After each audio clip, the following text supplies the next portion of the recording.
Good morning back all students. आज हम लोग फिर जो है एक नया वीडियो लेकर के आपको आए हैं। टेंस में पास्ट इंडेफिनिट के बारे में एक्सप्लेनेशन करेंगे। पास्ट टेंस हम लोग जो है प्रेजेंट टेंस के बारे में पढ़ चुके हैं, जिसमें कि प्रेजेंट टेंस में हमने आपको बताया था सिंपल प्रेजेंट यानी कि present indefinite, present continuous, present perfect, present perfect continuous. इसमें हमने वाक्य जो है अफर्मेटिव पर ज़्यादा हमने जोर दिया। अफर्मेटिव सेंटेंस किस प्रकार से हम लोग बनाते हैं। आज फिर हम लोग पास्ट इंडेफिनिट का ही हम लोग सेंटेंस पर स्टडी करेंगे, स्टडी बनाएंगे। और पास्ट इंडेफिनिट में भी हम लोग अफर्मेटिव सेंटेंस पर हम लोग ज़्यादा भी केयर करेंगे। हम फिर एक अलग से हम वीडियो फिर बनाएंगे जिस पर जो है केवल नेगेटिव, इंट्रोगेटिव, सारे इस टाइप के सेंटेंस पर भी हम लोग एक्सप्लेनेशन देंगे। तो अब हम लोग चलते हैं, है ना। हम लोग चलते हैं पास्ट इंडेफिनिट पर, पास्ट टेंस के पास्ट इंडेफिनिट पर। पास्ट टेंस में पास्ट इंडेफिनिट,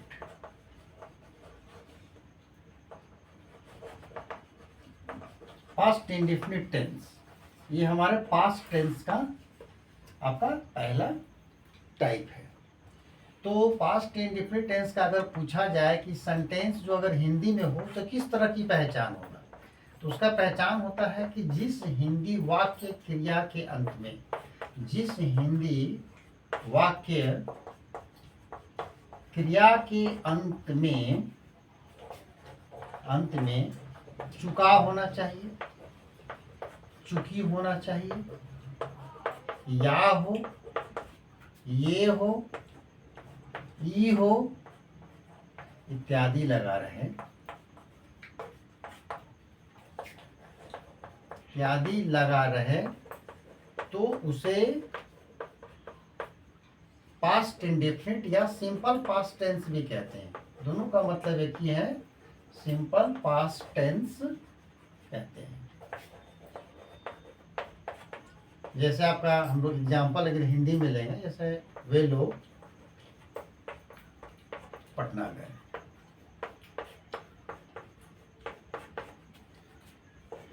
वह बाजार गई,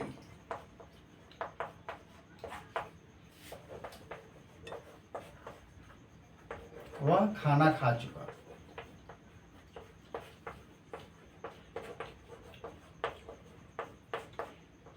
इस तरह के सेंटेंस होता है जिसमें जो वर्ब जो होता है उसके अंत में ये, ई, चुका, चुकी, चुके, जैसे आपका वर्ब के लास्ट में आपको लगा हुआ रहता है।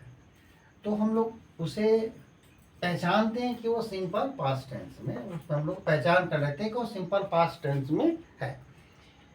और इसका बनाने का जो स्ट्रक्चर होगा वो आपका सिंपल है, बहुत ही सिंपल स्ट्रक्चर है इसका।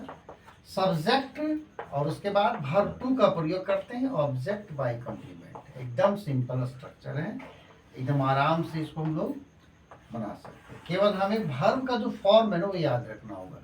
अगर वर्ब का फॉर्म याद नहीं रहेगा तो हम लोग सिंपल पास्ट टेंस को यानी कि पास्ट इंडेफिनिट बताना बड़ा कठिन हो जाएगा। तो हमें वर्ब का फॉर्म याद रखना अनिवार्य है। और वर्ब का फॉर्म जो है आप लिस्ट बना के याद कर लें, क्योंकि जहाँ प्रेजेंट परफेक्ट टेंस में हम लोग जो पढ़ रहे थे उसी समय हमने इस बारे में आपको एक्सप्लेन किया था, बताया था कि आप जो है इसको याद करना आपको ज़रूरी है। तो आप इसको लिखें और याद ज़रूर करें। सब्जेक्ट है तो जैसे मान लीजिए सब्जेक्ट हो गया आपका दे, दे आपका सब्जेक्ट हो गया। यहाँ पर ये जाना, ये गए मतलब जाना, मतलब गो, और गो का वर्ब टू जो फॉर्म होता है go went, go went, verb three होता है गोन, तो गो वेंट, आपको वेंट होगा यहाँ पर, they went, they went to Patna, वे पटना गए। तो इस तरीका से जो है हम लोग सेंटेंस को इस स्ट्रक्चर के आधार पर हम लोग बनाते हैं।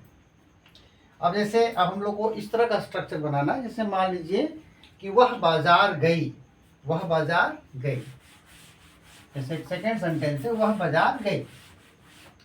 तो कैसे बनाएंगे, वह बाजार गई, वह बाजार गई मतलब सी, सी, और जाना फिर वही वेंट, गो वेंट, वेंट हो गया, सी वेंट टू मार्केट, वह बाजार गई। और ये जो टू है आपका प्रीपोजिशन, प्रीपोजिशन के लिए फिर हम फिर जो है अन्य कोई अदर्स वीडियो में प्रीपोजिशन के बारे में भी एक्सप्लेन मैं करूँगा।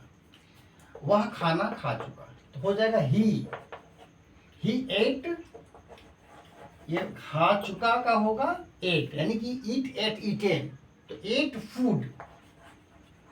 कहने का मतलब ये सब्जेक्ट हो गया और ये आपका वर्ब टू हो गया और ये आपका ऑब्जेक्ट हो गया। और इस तरीका से हम लोग जो है पास्ट इंडेफिनिट सेंटेंस जो है बनाते हैं। तो बहुत ही सिंपल है पास्ट इंडेफिनिट। और पास्ट इंडेफिनिट का प्रयोग जो है ना, हम लोग किसी भी क्वेश्चन आंसर बनाने में बहुत काफ़ी इस्तेमाल करते हैं। किसी भी क्वेश्चन का आंसर जैसे देते हैं, तो जिसमें कि क्वेश्चन जो होता है किसी भी चैप्टर में, वो प्राय जो है पास्ट इंडेफिनिट में आंसर हुआ करता है। तो पास्ट इंडेफिनिट सेंटेंस पर जो है हमें प्रैक्टिस करना बहुत अनिवार्य है। अगर प्रैक्टिस नहीं करेंगे तो हम आंसर लिखने में, आंसर देने में असमर्थता होती है, मतलब नहीं हम दे पाते हैं। कारण ये होता है कि हमको पास्ट इंडेफिनिट सेंटेंस को कंपोज करने नहीं आ रहा है, उसका स्ट्रक्चर हमको याद नहीं। तो सिंपल है कि इस स्ट्रक्चर को हम लोग को ध्यान में रखना आवश्यक है। तो 2-4-5 सेंटेंस मैं आपको बता रहा हूँ, लिख दे रहा हूँ, उसको आप प्रैक्टिस करेंगे, घर पर बनाएंगे इस तरह का सेंटेंस अपने मन से भी। इसे ट्रांसलेट कीजिएगा, इसे ट्रांसलेट इनटू इंग्लिश, अंग्रेजी में अनुवाद करेंगे इस तरह के सेंटेंस को। जैसे मान लिया जाए, एक सेंटेंस मान लेते हैं, वह किताब पढ़ चुका। दूसरा सेंटेंस लेते हैं, वे लोग विद्यालय गए।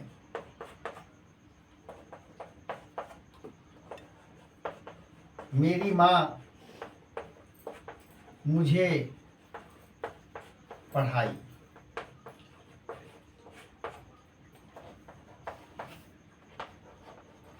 वह खाना खा लिया।